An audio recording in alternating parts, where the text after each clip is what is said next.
Salut à tous les amis, j'espère que vous allez bien. Bienvenue dans cette nouvelle vidéo. Alors, comme vous l'avez sûrement vu cette semaine, il y a 2 jours à peu près, depuis mercredi, il y avait des rumeurs qui circulaient qui disaient que Xavi allait sûrement renouveler, comme quoi il aurait changé d'avis. Et beaucoup d'autres informations disaient le contraire parce que apparemment le club, tout ça, il y a personne ne s'était encore rencontré. Mais ça a été finalisé hier. Tout le monde a été mis au courant que après la conférence de presse de Xavi et de Laporta, que Xavi a décidé de rester au Barça encore une fois pour une saison de plus jusqu'en 2025. Après la défaite du Barça contre le Villarreal, défaite 5-3, l'une des défaites les plus marquantes cette saison-là. Hein. Cette défaite-là, elle est jusqu'à présent, on y pense parce que je pense que c'était la première fois que le Barça encaissait 5 buts à domicile depuis les années 1960 ou un truc comme ça. J'ai pas les statistiques dans la tête. Et ensuite, après le match, tu avais Xavi qui a décidé que il allait tout laisser tomber d'ici la fin de la saison. Je vous en ai fait une vidéo, vous pouvez aller la regarder si vous voulez, dans laquelle je vous ai donné mon avis. Je vous disais que bon, voilà, pour moi, c'était pas forcément une très bonne décision, surtout à ce moment-là de la saison. On est en janvier, l'équipe traversait une très mauvaise passe. Donc tout ça en disait long sur l'état mental de Xavi à ce moment-là, et lui-même, il en avait parlé. Donc maintenant, retournement de situation, il a décidé de rester encore une fois pour une saison de plus. Et là, je suis quand même un peu mitigé par cette décision.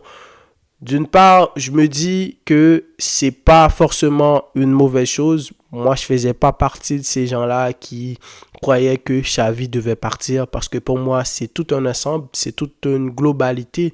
Il y a Laporta, il y a Deco, il y a tout le staff technique, il y a l'économie, il y a Tebas, il y a le Barça qui avait des problèmes judiciaires, etc., qui continuent même maintenant à avoir des problèmes judiciaires. Alors, il y a la règle 1 contre 1, apparemment que le Barça est sur la bonne voie, tout ça, ce qui pourra permettre au Barça de commencer à s'équilibrer un petit peu en termes d'effectifs, de pouvoir acheter des joueurs et vendre des joueurs. Donc voilà. Euh, pour moi, Xavi, contrairement à ce que beaucoup de gens disent, pour moi, son passage au Barça, même s'il avait décidé de ne pas renouveler, pour moi, ça aurait pas été, comment je pourrais dire ça aurait pas été un échec, parce que si on prend la globalité de l'histoire, Xavi est arrivé pour remplacer Koeman, une équipe qui était en difficulté, qui s'était pas qualifiée en Ligue des Champions, une équipe qui n'avait pas gagné la Liga. Il a pris l'équipe en deuxième partie de saison, il t'a ramené des Aubameyang, des Ferran Torres, des Dani Alves, tout ça. Comment il s'appelait le gars il était dans quelle équipe lui, j'ai oublié son nom. Donc voilà. Ensuite, il a gagné contre le Real chez le Real. Vous vous souvenez, le Real qui avait gagné la Ligue des Champions cette saison-là. Eh bien, ce Barça-là de Xavi est allé battre le Real au Santiago Bernabéu 4-0. Ensuite, la saison dernière, il a gagné la Liga, une équipe qui était plus ou moins équilibrée. C'est pour ça que cette saison, tout le monde est surpris, et moi-même le premier, parce que je voyais pas que cette équipe-là pouvait avoir une saison aussi compliquée que ça, en perdant énormément de matchs, en encaissant énormément de buts, et surtout à domicile. Donc pour moi, Xavi a réussi à instaurer quelque chose de très positif dans cette équipe-là. Il a su ramener Dembélé à un niveau extraordinaire, et il l'a perdu cette saison. Donc ça a eu un impact extrêmement négatif. Xavi a donné un rôle beaucoup plus important à quelqu'un comme Gavi. Maintenant, beaucoup de gens admettent que Gavi a sa place dans le 11 de Xavi. Il a sa place dans cette équipe-là, dans cette équipe du Barça. C'est Xavi qui nous a montré, qui nous a ramené Fermin Lopez. Xavi nous a ramené Baldé, cette saison il nous a ramené Koubarsi, Lamine Yamal, etc. T'as plein de jeunes, il a ramené Marc Guiu qui a marqué alors que c'est lui qui l'a donné sa première titularisation. Oui, on a énormément de choses négatives. Xavi c'est un jeune coach, il a besoin d'apprendre. Il a besoin aussi de contrôler ses émotions parce que cette saison, ça a été énormément compliqué pour lui. Il s'est fait expulser. Je ne sais pas combien de fois il commence à avoir une très mauvaise relation avec les arbitres ainsi que les journalistes, etc. Bref, si tu prends toute cette globalité et tu rajoutes aussi que je sais que les gars essaient de le cacher, ça se voit. Je pense que Xavi et Deco ils sont pas forcément sur la même longueur d'onde. Avec Laporta, je ne sais pas parce que c'est la meilleure option de Laporta et Xavi c'est un fan du club, etc. Dans les conférences de presse, vous entendez parler sûrement. Mais je pense que cette saison-là, pour moi, il y a une saison blanche pour le Barça. Mais pour moi, c'est pas une saison complètement, je dirais, catastrophique. Certes, en Liga, tu as 11 points de retard contre le Real. Ça, là, c'est difficile à digérer parce que quand même, tu as perdu des matchs contre Grenada. Tu as fait des matchs nuls contre Grenada, aller-retour, des matchs où tu aurais pu gagner, etc. Tu as eu plein de gars qui se sont blessés, des gars importants qui sont revenus. Donc, c'est quand même une saison, les 2 saisons quand même extrêmement compliquées pour Xavi et on peut comprendre pourquoi que c'était compliqué. Beaucoup de gens disaient qu'ils voulaient peut-être quelqu'un comme De Zerbi, ils voulaient peut-être quelqu'un comme le coach de Girone, je pense que c'est comment il s'appelle, Michel ou un truc comme ça. Donc c'est pas la même chose quand tu entraînes une équipe comme le Barça. Donc alors bien sûr que moi je voulais que Xavi reste parce que je me disais que oui, si économiquement, le Barça, ça va pas. Donc, je vois pas vraiment quel coach est-ce que le Barça peut aller chercher.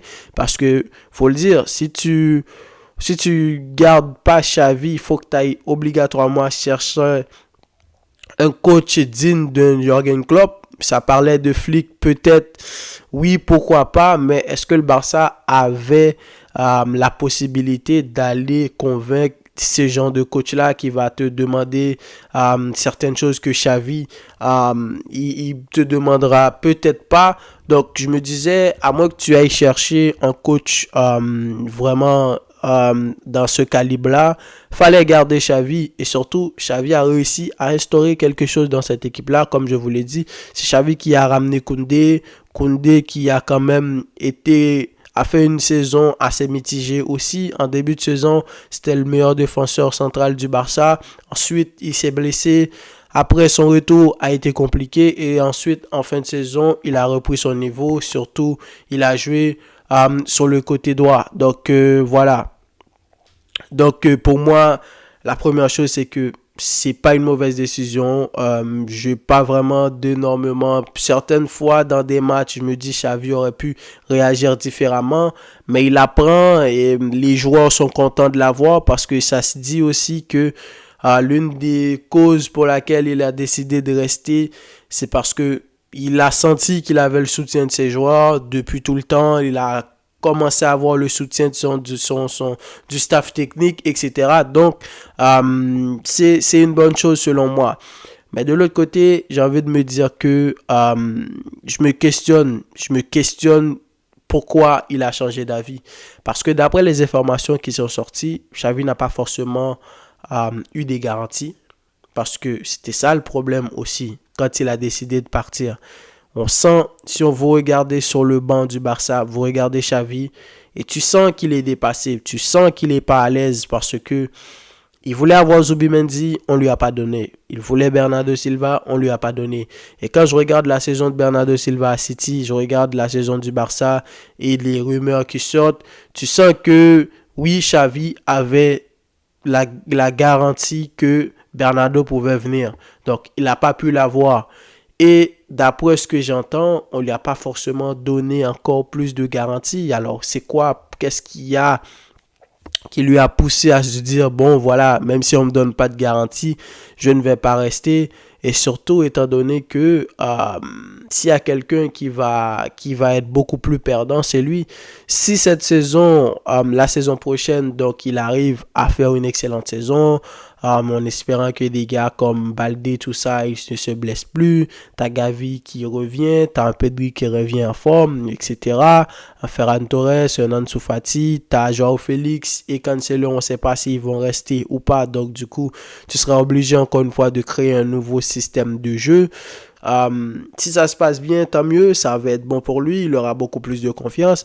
Mais si ça se passe mal, c'est lui encore une fois qui va se faire lyncher. Donc je me dis, s'il a décidé de rester, au moins il aurait fallu qu'il ait plus de garanties. Bon, la saison n'est pas encore terminée. On verra pendant les mercatos estivales qu'est-ce qui va se passer. Est-ce qu'il y aura des joueurs qui vont venir au Barça? Est-ce qu'il pourra acheter certains joueurs? Mais je regarde tout ça, je me dis, oui, c'est une bonne chose que Xavi reste. Pour moi, l'équipe a besoin de stabilité. Xavi commence à créer un projet. Je sais que quand c'est le Barça, tu as du mal à dire que tu dois te contenter de cette saison-là. Tu n'es pas Arsenal, t'es pas même Chelsea, c'est compliqué. Donc, tu n'es pas Brighton, tu n'es pas l'Atlético, etc. Tu n'es pas le Villarreal. Mais ce Barça-là n'est plus ce qu'elles étaient.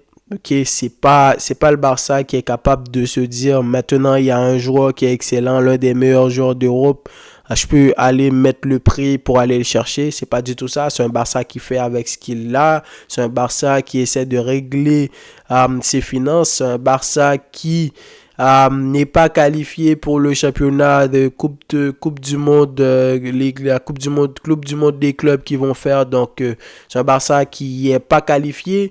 Donc il faut prendre ce Barça pour ce qu'il est. S'il faut donner du temps à Xavi pour l'instant, qui est le coach qui est en place, de le laisser travailler son projet parce qu'il y a des choses qui sont quand même excellentes. Et surtout, cet effectif-là, ce Barça-là, autant que cette saison, ça a été compliqué, mais autant aussi, c'est une équipe, quand tu regardes cette équipe-là, tu te dis qu'il y a l'avenir, qu'il y a de l'avenir parce qu'il y a énormément d'individualité, il y a énormément de petits joueurs grâce à la Masia qui se sont révélés. Et j'ai envie de me dire, pour le futur, ça va être excellent. Donc, Xavi va rester pour le Barça. Et voilà mon avis, ce que je pense. Oui, c'est une très bonne chose parce que la stabilité, Xavi, je sens que il peut faire quelque chose de positif dans cette équipe-là. Il ne pouvait pas non plus terminer sur cette note-là. Mais de l'autre côté, je me pose des questions. Je me dis pourquoi il va rester, parce qu'on aura besoin d'un Xavi performant. On aura besoin d'un Xavi qui a le soutien de son effectif, son staff, son président, etc. On a besoin de Xavi qui sera beaucoup plus calme sur le banc du Barça, à savoir prendre des notes, réfléchir. C'est ça le très haut niveau, apprendre de ses erreurs, revenir, de booster l'équipe pour, je sais pas moi, pour leur donner ce qu'il faut pour aller chercher gagner les matchs qu'il faut gagner. C'était dans cette optique-là aussi que l'idée d'avoir un nouveau coach m'aurait pas complètement dérangé non plus, parce que ça aurait pu insuffler un autre état d'esprit dans cette équipe-là si tu avais ramené quelqu'un comme Flick. Donc voilà, finalement c'est Xavi qui va rester. Est-ce que ça sera juste pour la saison prochaine, ou si ça se passe bien, il va continuer avec le Barça? Mais quoi qu'il arrive, je reste mitigé sur cette décision. Donc, donnez-moi vos avis, les amis, dans les commentaires. Dites-moi qu'est-ce que vous en pensez. Et quant à moi, je vous dis à la prochaine pour une nouvelle vidéo. Salut!